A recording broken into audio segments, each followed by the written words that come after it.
کوردستان ئێستاش ئەو پێگە بەهێزە جیهانی هەیە کە هەم لە شەڕی تیرۆریستانی داعش وەکو قاعیدەیەکی سەرەکی و پێشمەرگەش ئەو سومبلەیە جیهان ئەمڕۆ بە قارەمانیەتی باز دەکات.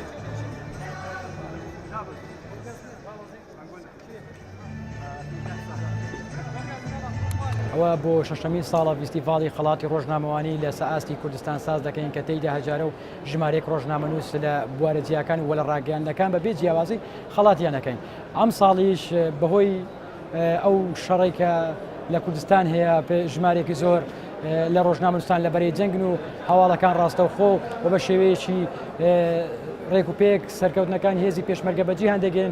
ئەم ساڵ پێمان باش بوو ئەو ڕۆژنامەنووسانەیە ئەو پەیامنێرانەی کە لە بەرەی جەنگن پێشمەرگە ئاسا لەوێن دەر خەریکی سەرکەوتنەکانی پێشمەرگەن بۆ جیهانە گوازنەوە خەڵاتیان بکەین.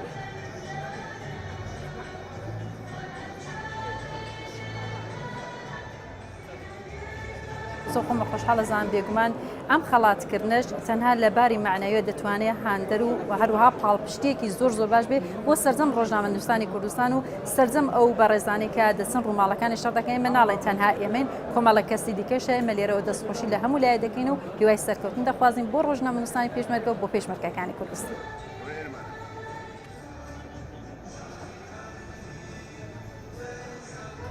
وەکو تیمی پەیامنێرانی کوردستان 24 بەردەوام لە بەرەکانی شەڕ کە لەگەڵ دەستپێکردنی بەخشی کوردستان 24 لە بەرەکانی شەڕ بووین و هەمیشە سەرکەوتنەکانی پێشمەرگە ڕووماڵێکی پیشەیانەمان بۆ کردووە بۆی کەوا سەرکەوتنەکانی پێشمەرگە هەم بۆ ناوخۆی کوردستان و هەم بۆ جیهانی بگوازینەوە.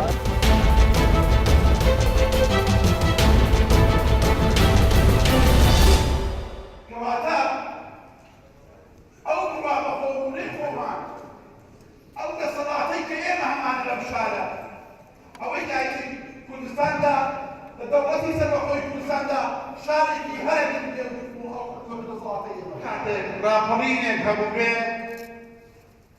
دەورێکی کاریگەریان هەبووە.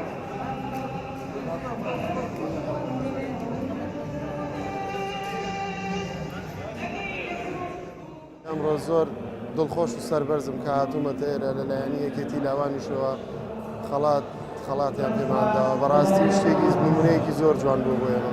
منیش وەکو کوردی هەموو کاتێ ئامادە بوومە خوێنی خۆم ببەخشم بۆ شارەکەم و بۆ گەلەکەم.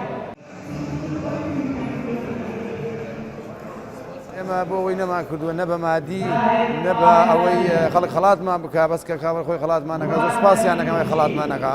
ئێمە هاتین ئەستێکی سۆزایەتی کوردایەتیەکی ئێمە کوردایەتێکی کوردایەتیە نەکە تەنانەت کەرکوو ئەگینە هەچوە پارچەی کوردستان لە هەچکوێ من ئێستا لە هەچکوێ شەڕ بێ بخۆمان ئامادە ئەەکەین.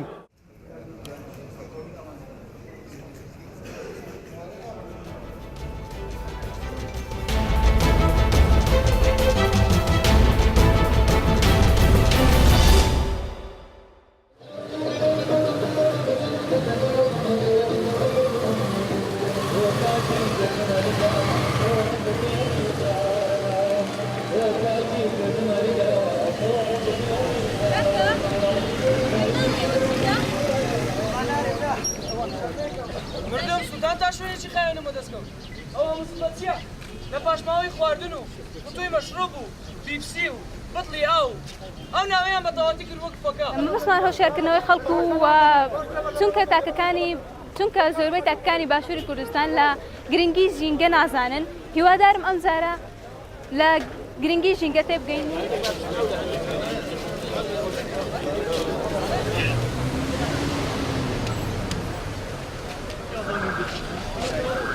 ئێمە وەک بەڕێبەراتی هاتوچۆ سۆران باوکاری ڕێکخراوی وار بە پێویستمان زان ڕۆژی جیهانی بەرز ڕابگرین ئامانزە و ساڵاکی پێشانگە وەروا دابەشنی پۆستەرات ئامانزمە لێ ئەوە بووکەوە کەسی شوفێر بەدەل لە بەدەستێنانی مۆڵەت شوفێری کۆمەڵی زانیاری وەرەگرێت لە ڕێ ئەو پۆستەرات و نامیلکە وەروا و پێشانگەیە زانیاری زیاتری پێبەخشێت وەروە ئاسەواری ڕووداوەکانی هاتوچۆ بە چاوی خۆی ببینێت کە چه ئاسەوارێک دروستە بێ هەروە قوربانیەکان بە چ شێوێک دروستە بن.